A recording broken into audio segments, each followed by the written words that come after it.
Let me now just toss that very same question to Mr. D.R. Karthikeyan, who's now joining us, former director of the CBI. So this has, of course, been a very high-profile case. It's something that the CBI, and Sunitra was just taking us through all the twists and turns that have been there as the CBI investigated it. Are you surprised by the fact that they filed a closure report right now? Are you disappointed at the way in which this investigation has been done? Vikram, I have come into your channel. I have not known what happened earlier. And in fact, I am on a street with crowded, lot of noise around. But I know that from you I learned that a closure report has been filed. But allow me without interruption just 2 minutes. One is not all cases are detected by any of the investigative agencies all over the world. Some cases become very difficult to investigate. And number two, even if the investigating officer is convinced about the guilt of the person concerned, he cannot file a charge sheet unless he has got incontrovertible, legally admissible evidence against that person. Merely my belief is not good enough. This is a general statement I want to make. Thirdly, as you are known, this investigation has taken a lot of twists and turns, delayed registration, and has gone into so many hands and all that. So I can understand the anger and frustration of the people at large, particularly the victim's family. But even now, everything is not lost, because it is not necessarily that the closure report of the investigative agency has to be accepted by the trial court. The trial court can still go into the matter, can still ask for more material.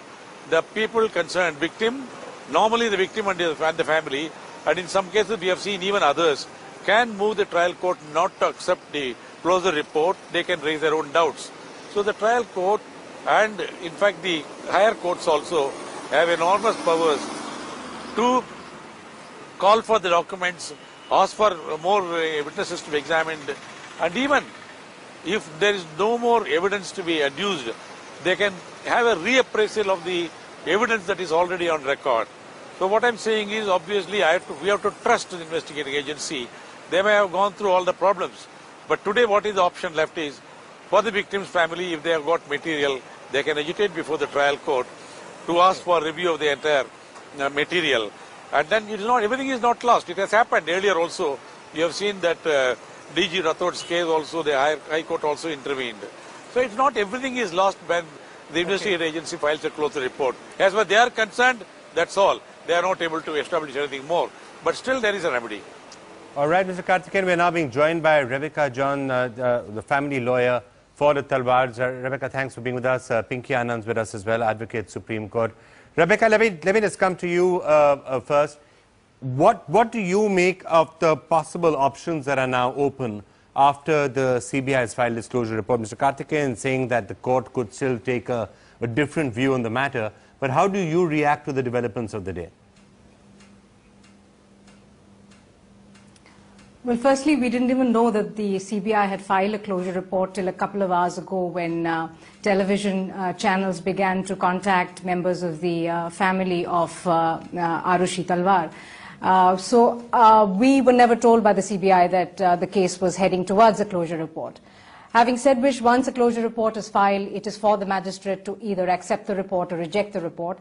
So there is still hope there. We are hoping that the magistrate will independently examine the evidence brought in by the CBI and come to a different finding.